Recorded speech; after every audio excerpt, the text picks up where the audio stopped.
Catastrophe. Ça fait au moins 10 fois que je refais mes vidéos, j'y arrive pas. Mais je suis fatigué, je travaille de nuit en ce moment, donc veuillez me pardonner. Alors, dans cette vidéo, je voudrais... Macron parle souvent de cohésion nationale, et puis de France intercommunautaire. Ça aura toujours été comme ça, ce qui paraît. Le grand mensonge. Le grand mensonge. Alors, moi, je vous invite à faire des recherches, mais je vous donne des pistes pour que ça aille plus vite. Vous regardez le noyau de la civilisation blanche en Europe a commencé dans le nord de l'Autriche et le sud de la Tchécoslovaquie, quoi. Et c'est dans les Alpes, dans le nord de la partie alpine, je crois qu'on dit. Hein. Moi, je crois que c'est ça, il me semble. Arrêtez, reprenez-moi sur les commentaires si je me trompe. Et dans cette partie des Alpes, dans le nord de l'Autriche, c'est là qu'a commencé les ancêtres des Celtes. Enfin, ce qui s'est ensuite, cette civilisation qui s'est diffusée dans toute l'Europe. Et le noyau dur de la race blanche aujourd'hui, c'est la Norvège. C'est le sud de la Norvège. C'est le sud de la Norvège. C'est de là que provient la langue germanique, du sud de la Norvège. Donc on a ces peuplades blanches, alors il y en a, ils vont me dire, mais non, ils n'étaient pas blancs à l'époque et tout. Alors moi je vais dire, ferme ta gueule. Les yeux clairs, ça vient d'Europe. C'est un génome qui serait apparu il y a à peu près 23 000 ans, à ce qu'on en sait, mais à mon avis c'est même certainement plus vieux que ça. Parce que je pense que c'est pas arrivé comme ça, c'est des étapes. C'est des étapes. Il n'y a pas un mec qui a apparu comme ça du jour au lendemain avec les yeux bleus. Alors tout le monde avait les yeux marron foncé. C'est n'importe quoi. C'est des étapes, c'est-à-dire les gens commençaient à avoir les yeux de plus en plus clairs et deux personnes qui avaient les yeux clairs se marient ensemble dans une même interfamille. Hein, alors que les gens ont les yeux marrons, et puis bah, cet enfant va avoir ce génome qui va être encore plus exacerbé, on va dire.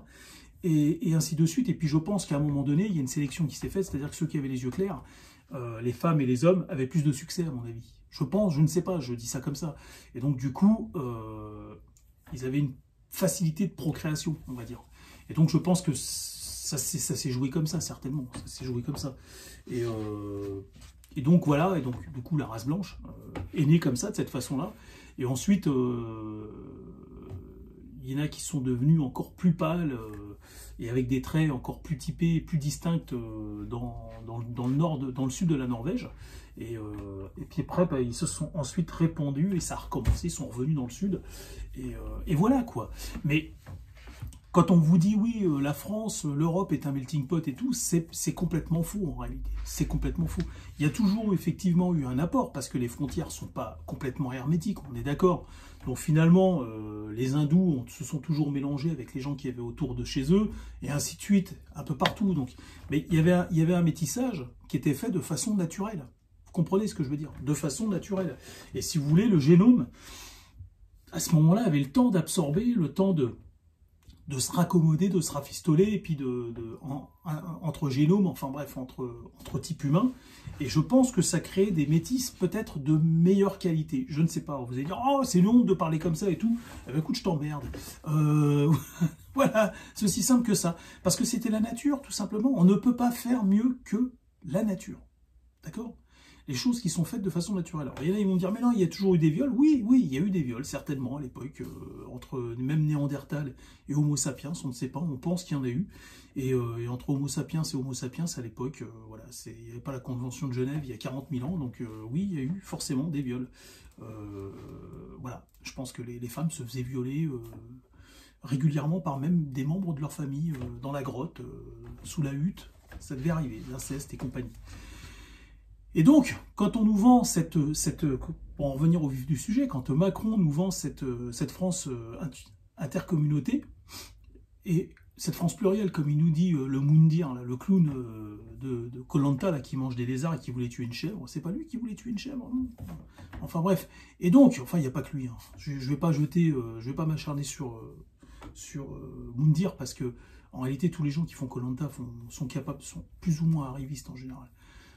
Et donc, c'est le but, hein, quand ils sont sur une île, voilà, faut qu'ils deviennent un peu, faut qu'ils fassent ressurgir leurs instincts primaires pour faire de l'audimat.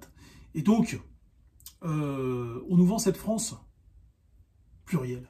Pluriel, ça veut rien dire. Ça veut rien dire. Quand Moundir il dit pluriel, Ça veut dire, en fait, en gros, il nous dit, bah nous, on est là, mais en fait, on est même que vous, donc pourquoi vous êtes raciste? T'as envie de lui dire, bah, dans ces cas-là, pourquoi on est descendu en Algérie et qu'on a colonisé l'Algérie, en fait, on était les mêmes que vous, nous aussi. Là. Les Français, c'était aussi des Algériens à ce moment-là. Pourquoi vous vous y êtes opposés? Pourquoi vous ne nous avez pas laissé faire? On est les mêmes.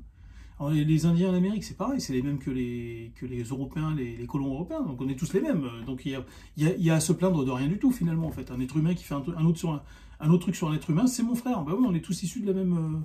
Hein, vous voyez ce que je veux dire ou pas? Ça veut strictement rien dire, ça n'a ni queue ni tête de dire des trucs comme ça. Et malheureusement, cette espèce de narratif pourri, complètement infondé, et puis un narratif de clown, qui repose sur rien, c'est même pas de l'anthropologie, qui est repris par des politiciens qui veulent se faire remarquer, qui veulent marquer l'histoire. Comme Macron, on sait que Macron veut marquer l'histoire. Un jour, il aspire à... Il aimerait bien peut-être avoir une statue de lui, Macron, plus tard. Et donc... Quand on nous dit cette France intercommunautaire, déjà, alors je vais commencer très fort, hein, avec les communautés religieuses. Alors, vous allez dans le judaïsme, parce qu'on dit tout le temps, là, t'attaques les musulmans. C'est pas vrai. Dans le judaïsme, tous ceux qui n'est pas juif est goy. Donc goy, d'après ce que j'ai compris, moi, la signification de goy, complètement désuet, c'est un truc qui n'a plus lieu d'être, en fait. C'est-à-dire que le judaïsme doit faire une réforme de cette partie du judaïsme. C'est plus d'actualité. Je vais l'expliquer, si vous êtes juif, écoutez bien, ouvrez grand vos oreilles, parce que vous allez voir, c'est en tout bien, tout honneur que je vous dis ça. Vous allez comprendre que un goy, c'est celui qui n'a pas la lumière, qui n'est pas en communion avec la connaissance diffusée par Dieu. C'est ce que j'ai compris, hein, mais je pense que c'est ça. C'est-à-dire que Dieu, il a une connaissance qui va donner aux hommes ici-bas, et ces hommes vont pouvoir s'affranchir du côté animal, en fait, du règne animal, pour pouvoir devenir véritablement des hommes. Et le goy, c'est quelqu'un finalement qui a le corps d'un homme, mais qui est toujours quelque part un animal, qui n'a pas franchi ce cap. Alors, grosso merdo, c'est ça. Hein. Vous allez me dire, non, c'est pas tout à fait ça et tout. Bah, expliquez-le nous dans les commentaires, alors. Et donc, du coup, c'est plus trop valable aujourd'hui, parce qu'on se rend compte aujourd'hui que quand même, énormément d'êtres humains sur Terre ont quand même la lumière, en tout cas en Occident, et même, je dirais en Asie. En Asie, quand même, des fois, quand on les voit qui mangent des souris crues et tout, il y a encore des trucs. Faut vraiment, en Asie, les Asiatiques, faut vraiment qu'il... Il y a du boulot quand même encore. Hein. Il y a du boulot. Ils sont en bonne voie. Moi, je leur fais confiance. C'est des gens que j'aime bien, les Asiatiques, mais il y a du boulot quand même. Et donc, je dis pas, hein, du boulot, il y en a partout. Hein. Bon, quand on voit le nombre d'hommes qui se prennent pour des femmes en Occident, on voit que c'est pas mieux quelque part. Hein.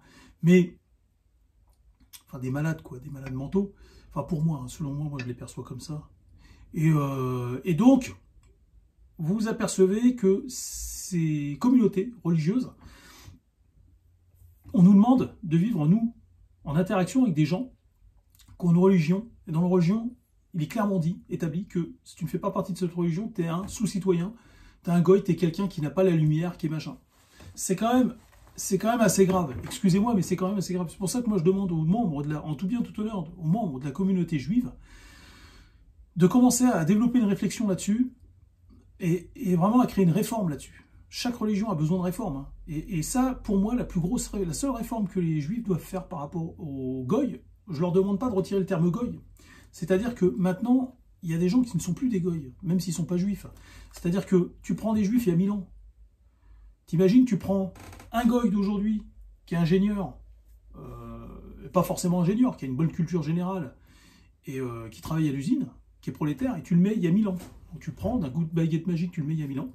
Et maintenant, tous les juifs les plus érudits, il y a 1000 ans, n'arriveront pas à la cheville de ce goy avec toute sa connaissance, avec toute cette connaissance. Et alors, on serait tenté de se dire, cette connaissance, elle est arrivée dans la tête des goy. Elle est arrivée comment? Parce qu'en fait, c'est pas Dieu qui la met. Enfin, c'est pas la création qui met cette connaissance. Enfin, peut-être à l'origine. On a envie, si on a envie d'y croire, on peut se le dire. Mais on peut très bien se dire aussi, tiens, s'il y avait un Dieu, pourquoi il y a des pédophiles? S'il y a des pédophiles qui existent, comment il peut y avoir une entité créatrice qui permet ça? On peut se poser toutes les questions dans tous les sens. Et aujourd'hui, on a le droit de se dire, bah, Dieu, de toute façon, il a choisi... oui, les Juifs pensent qu'il n'y a qu'eux qui ont été sélectionnés pour avoir la connaissance. Oui, mais la connaissance de quoi? La connaissance du fait qu'il n'a jamais été clairement établi, et personne n'a jamais été en communion avec la création. On est d'accord ou pas? Même au mur des lamentations, personne n'a réussi à rentrer en contact avec Dieu. Il y a des histoires drôles dessus, mais ça n'est jamais arrivé pour de vrai. Donc, pas un juif est venu, était capable de me dire, moi, j'ai pu communiquer avec Dieu. Ou alors lui, là-bas, tel rabbin ou quoi. Personne n'a pu communiquer avec Dieu, donc personne n'a la certitude. Alors vous allez me dire, oui, mais c'est un lien qui se crée, c'est métaphysique. C'est hors du physique. Il y a un lien, une connexion qui s'est créée. Mais enfin, qui nous empêche de croire que cette connexion, elle n'est pas réalisable en dehors du fait qu'on soit juif? Ça n'a pas de sens. Alors après, c'est vrai que si on est juif, on serait tenté de se dire, des fois, vu comment se comporte le reste de l'humanité, des fois, tout le monde n'a pas la lumière à tous les étages. Hein. Et même au premier étage, au rez-de-chaussée, ils ne l'ont pas non plus. Hein. Bah, je suis complètement d'accord avec ça. Je suis complètement d'accord avec ça. Mais, et là je suis sûr que plein de juifs qui écoutent cette vidéo vont être d'accord avec moi. C'est que, en fait, aujourd'hui, le goy, il a atteint un degré de conscience et de lucidité qui fait que il n'est plus goy. Tout simplement. Il n'est plus goy, même s'il n'est pas juif. Mais ça, les juifs le savent très bien. Ils le savent très bien. Je vous assure, hein, si vous n'êtes pas juif et vous regardez cette vidéo, je vous assure, et je sais que les juifs qui regardent savent que ce que je dis est vrai, il y a beaucoup de juifs qui le savent. Hein. La majorité des juifs savent aujourd'hui que beaucoup de gens ont comment on appelle ça, un degré de conscience qui est égal à celui des... Enfin, alors, il y en a qui vont me dire, non, tu mets les juifs sur un piédestal. Pas du tout. Parce que les juifs pensaient qu'ils étaient les seuls, sur Terre en tout cas, à avoir cette interconnexion avec Dieu, cette communion avec Dieu, et ce qui fait que eux ont la lumière, cet éveil en fait, et ils se sont affranchis du règne physique. Hein, c'est ça, c'est qu'ils sont vraiment là, mais beaucoup plus fortes que le physique, et ils ne prêtent attention qu'à ça. Et en fait, non, il n'y a pas que qu'on pris conscience de ça. Plus aujourd'hui, c'est plus d'actualité. Ça n'est plus d'actualité. Donc, si vous voulez, le judaïsme doit connaître une réforme du terme goy. Et pour en revenir à la religion musulmane, qui a tout repompé, c'est un plagiat de la religion hébraïque, et aussi chrétienne, c'est un plagiat pour moi mal fait, enfin pour ma part, et on nous demande de vivre avec des communautés, dont la communauté musulmane, qui part du principe que si tu n'es pas musulman, j'ai le droit de te faire subir des trucs, te faire payer un impôt, te rabaisser, me moquer de toi, Pour ça, je vois beaucoup de musulmans qui se moquent des autres des fois. Je vous assure que c'est vrai, hein, ils ont ce truc. Et quand tu n'es pas musulman, ils se moquent de toi. Et je referai une vidéo là-dessus, parce qu'il y en a qui vont me dire « Non, c'est pas vrai, c'est pas vrai ». Je referai une vidéo pour apporter des preuves à ça.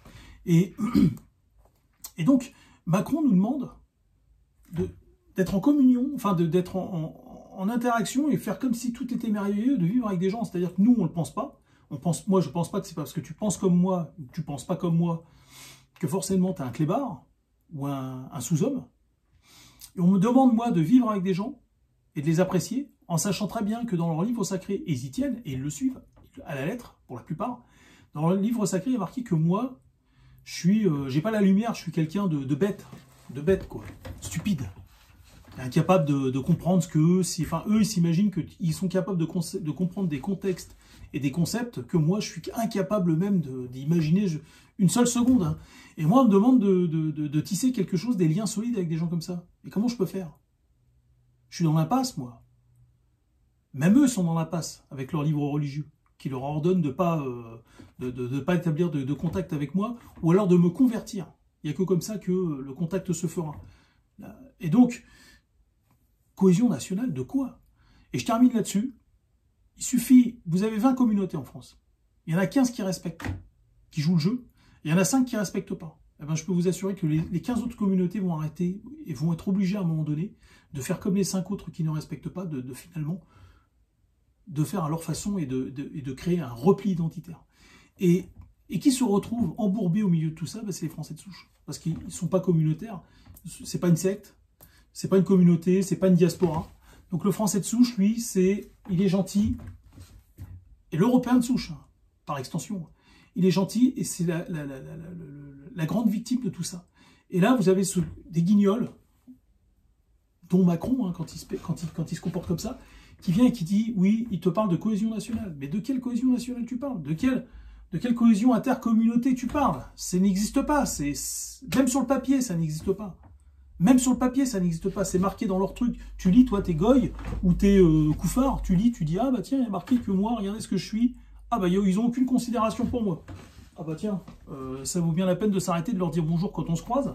En réalité, c'est que je sais ce qu'ils pensent de moi. Donc à partir du moment où tu sais ce qu'ils pensent de toi, et même eux, ce qu'on leur oblige à penser de toi, finalement, leur commandement leur oblige à penser de toi, tu t'aperçois que elle est où la cohésion, quoi. Donc moi, ce que je suggère aussi dans cette vidéo aux gens d'origine, enfin de confession juive, pas d'origine, mais de confession juive, c'est de vraiment travailler sur une réforme de la conception même du terme goy. C'est-à-dire que oui, il y a des gens qui seront toujours des goys, c'est-à-dire que même avec la meilleure volonté du monde, tu ne pourras pas les éveiller, ils seront tout le temps coincés dans ce corps, ils ne voient que le physique, ils ne voient que ça. Et tu as des gens qui arrivent par eux-mêmes, hein, qui n'ont même pas besoin d'un livre sacré pour y parvenir, qui arrivent à transcender tout ça, et puis à atteindre un degré de conscience qui on ne peut pas dire rapprocher de Dieu, ça n'a ni queue ni tête, c'est ce que je vous ai dit. Personne n'a jamais réussi à discuter avec Dieu, ça n'est jamais arrivé. Donc finalement, fort de ce constat, on est obligé d'admettre qu'il n'y en a pas un pour rattraper l'autre. Et qu'on est tous une bande de paumés sur un caillou qui se déplace à je sais pas combien de millions de kilomètres/heure dans le cosmos, quoi. C'est juste ça, fin de l'histoire. Point barre. On est tous une bande de paumés, on recherche papa et maman, quoi. Écoutez, je vous dis à bientôt.